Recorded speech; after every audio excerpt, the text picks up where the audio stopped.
और जो भी सड़कों का निर्माण कार्य है वो सब जो काम हम लोगों ने सरकार में रहकर दुष्यंत चौटाला जी ने जो काम किए हैं उनका मैं थोड़ा सा लेखा जोखा लेकर आप लोगों के बीच में आई हूँ, ताकि मैं आपसे वोट की अपील कर सकूँ। मैं बहुत सारी ऐसी काल्पनिक बातें नहीं कहूँगी, हम ये कर देंगे, हम वो कर देंगे, ऐसा नहीं। जो थोड़े से समय में भी हमारी सरकार की भागीदारी रही, 18% के भागीदार थे हम सरकार में, लेकिन इस 18% की भागीदारी में भी दुष्यंत चौटाला जी ने 100% अपना काम करने का जो वादा उन्होंने किया वो निभाया। अगर मैं किसान और कम्युनिटी वर्ग की बात करती हूँ तो मैं ये कहना चाहूँगी कि हरियाणा एक ऐसा प्रांत है जहाँ पर 14 फसलें एमएसपी पे है, बाकी और दूसरे राज्यों में कहीं पर भी 14 फसलें एमएसपी पे नहीं है। तो ये जहाँ की देन है और ये जननायक जनता पार्टी के कारण है। फसल खराबे का जब जिक्र आता है तो फसल खराबे जब हुआ, चाहे वो पानी से हुआ, चाहे ओलों की मार से हुआ, तो भी 15,000 प्रति एकड़ के हिसाब से जो बीमा राशि योजना है उसको रिलीज करने का काम भी दुष्यंत चौटाला जी ने किया। और ऐसे कानून भी बनाए, ऐसे नियम भी बनाए जिससे महिलाओं की तरक्की हो। आज 50% की भागीदारी महिलाओं की सरपंची के इलेक्शन में है। तो आज हम देख रहे हैं कि आधे अगर गांव है तो हर दूसरे गांव में तो महिला सरपंच है। ऐसे ही 33% का जो आरक्षण है महिलाओं को राशन डिपो में देने का काम किया। आप लोगों को पता है राशन डिपो में 33% का हिस्सा ये कानून जिसने बनाया वो जननायक जनता पार्टी की देन है। बाकी पार्टीज बहुत बात करती है, हम महिलाओं की तरक्की के लिए ये कर देंगे, नारी के सशक्तिकरण के लिए वो कर देंगे, लेकिन धरातल में कुछ नहीं। ऐसे ही नए रोजगार के बाद अगर मैं बताना चाहूँ तो नए रोजगार के अवसर मारुति जैसा बड़ा प्लान हरियाणा में लाकर, खरगोदा में मारुति का बड़ा प्लांट लग रहा है, 900 एकड़ की जमीन पर मारुति का प्लांट लग रहा है। तो उससे होगा ये कि हमारे प्रांत के, इस हरियाणा प्रांत के जो आप रोजगार के अवसर है उससे बढ़ावा मिलेगा, नए रोजगार के अवसर आएंगे। और आपके सामने बीजेपी के और अन्य पार्टियों के भी कैंडिडेट आएंगे, आपसे वोट की अपील करेंगे। आप ये बोलना, पूछना उनसे कि पिछला 10 साल का जो प्लान था वो आपने उनको दिलाने का काम किया था, तो उन्होंने पिछले 10 सालों में ऐसा क्या नया किया, ऐसा क्या नए रोजगार के साधन लेकर आए जिसके आधार पर आज वो आपसे वोट मांगने आएंगे। पिछले प्लान में मोदी साहब जब आए थे तो उन्होंने कहा था कि हमने गुजरात में बंद पड़ी फैक्ट्रियां चालू करने का काम किया, तो हरियाणा में भी इस लोकसभा क्षेत्र में आने वाला HMT जो है उसको रिवाइव करने की, उसको दोबारा से चालू करने की बात वो पिछले प्लान में कह के गए थे। एक प्लान पूरा बीत जाने के बाद भी HMT जो की त्यों बंद पड़ी है, कुछ नया नहीं हुआ, कोई नया निवेश इस लोकसभा, अम्बाला लोकसभा में तो नहीं आया। तो यही सब चीजें हैं जो हम पूछ सकते हैं और उनको ये बताना होगा कि उन्होंने ऐसा क्या किया। कल फिर से मोदी साहब अम्बाला आ गए अपने कैंडिडेट के लिए वोट की अपील करने के लिए। कल आते ही बहुत सारी योजनाओं का पिटारा खुल जाएगा फिर से, और वो सिर्फ चुनावी वादे, चुनावी घोषणा इसे दूंगी, होगा कुछ भी नहीं। होगा इसलिए नहीं कि पहले जो वादे किए गए थे वही पूरे नहीं हुए। पिछले बार भी बोल के गए थे कि HMT चालू करूंगा, नहीं हुआ। पहले बोले थे कि 15-15 लाख सबके खाते में आएंगे, काला धन आएगा, किसी के खाते में नहीं आया। फिर बोला था कि 2 करोड़ नौकरियां हर साल देंगे, कोई नौकरियां उन्होंने देने का काम नहीं किया, बल्कि जो नौकरियां थी वो भी छीन ली, क्योंकि सरकारी संस्थाएं बंद होने जा रही है। सारी संस्थाओं को, सरकारी संस्थाओं को प्राइवेट कर रहे हैं। आजकल आप मीटर देख रहे हो ना, नए मीटर लग गए हैं, और रीडिंग की जैसे रिचार्ज करते, जैसे हम अपने फोन को रिचार्ज करते हैं ना, वैसे हो गए। अगर आप रिचार्ज करोगे तो बिजली मिलेगी, नहीं तो नहीं मिलेगी। तो ये सब जो चीज़ें हैं, और पीले राशन कार्ड का मैं जिक्र ज़रूर करना चाहूँगी। मुझे बताया गया कि पीला राशन कार्ड जिनका बनता है वो पीले राशन कार्ड वाले लोग अगर अपने घर में टाइल लगवा लें तो उनका राशन कार्ड कट रहा है। क्यों? क्या किसी गरीब व्यक्ति को अपने घर को साफ सुथरा बनाने का अधिकार नहीं है? तो टाइल तो आज कोई भी लगा सकता है। हाथ से दे रहे हैं और दूसरे हाथ से ले रहे हैं।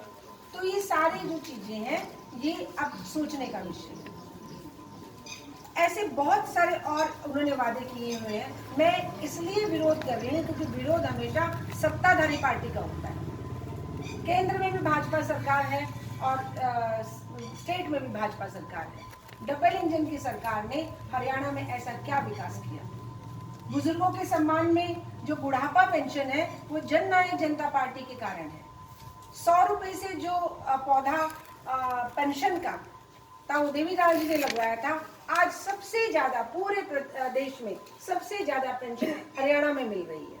5100 का वादा दुष्यंत चौटाला ने किया था अपने मैनिफेस्टो में कि 5100 की पेंशन हम अपने बुजुर्गों को देंगे, जिसको बढ़ाते बढ़ाते 3000 तक वो ले आए।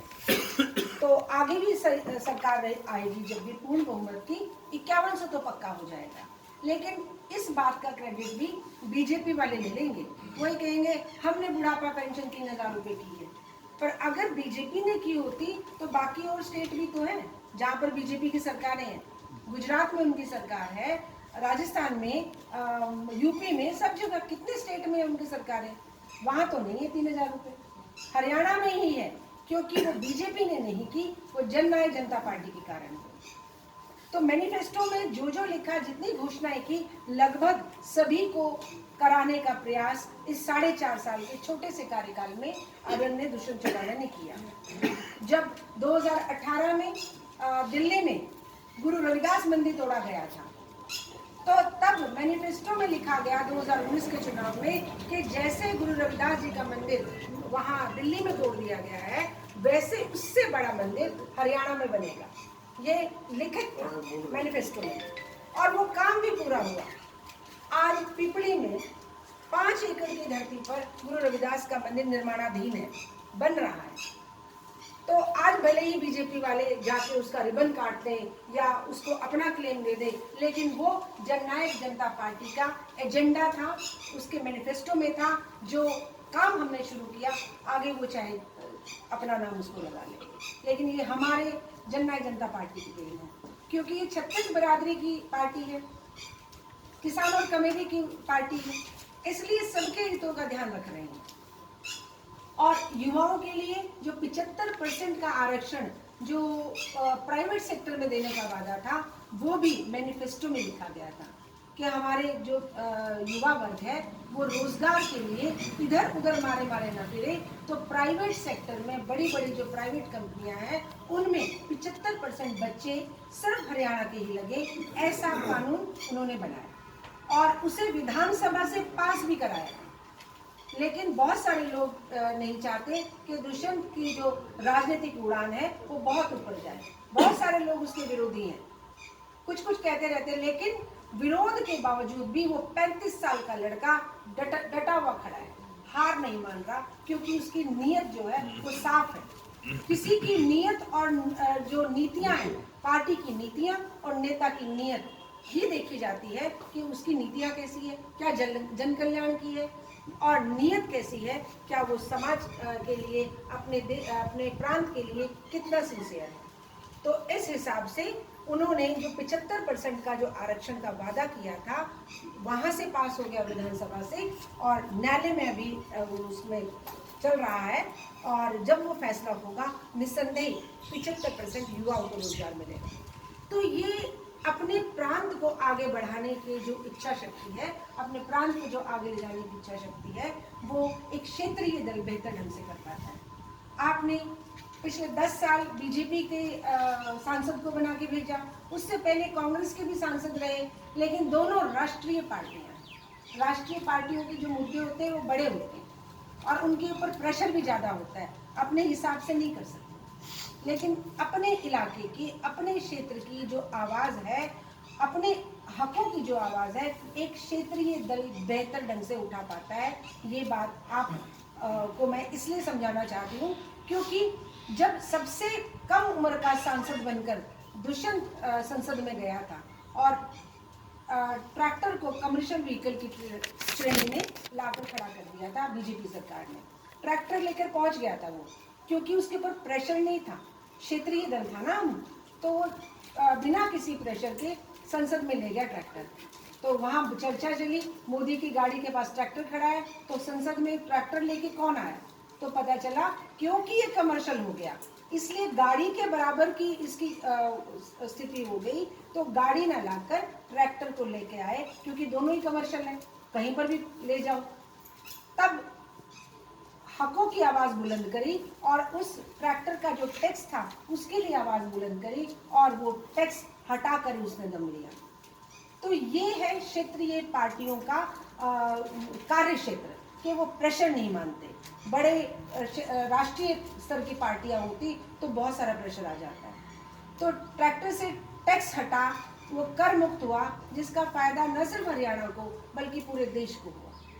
तो ऐसी जननायक जनता पार्टी, ऐसे दुष्यंत चौटाला जिनकी विचारधारा ऐसी है, जिनकी सोच ऐसी है, तो उसी सोच और उसी विचारधारा को लेकर आज मैं आप सबके बीच में आई हूँ और आपसे वोट की अपील करती हूँ कि ये जो काम हमने लिमिटेड टाइम में 4.5 वर्षों में हमने किए, तो आगे मौका मिलेगा, इससे बेहतरीन और काम हम करके दिखाएंगे। और अगर आपको लगता है कि आपके क्षेत्र की आवाज़ उठाने के लिए मैं आपको काबिल लगती हूँ, तो आप मुझे ज़रूर वोट करना। जहाँ आपने औरों को मौका दिया है, एक मौका आप मुझे देके देखना। मैं आपसे वादा करती हूँ कि मैं आपको निराश नहीं होने दूँगी। तो आप लोगों ने मुझे सुना, आप सबका बहुत बहुत धन्यवाद।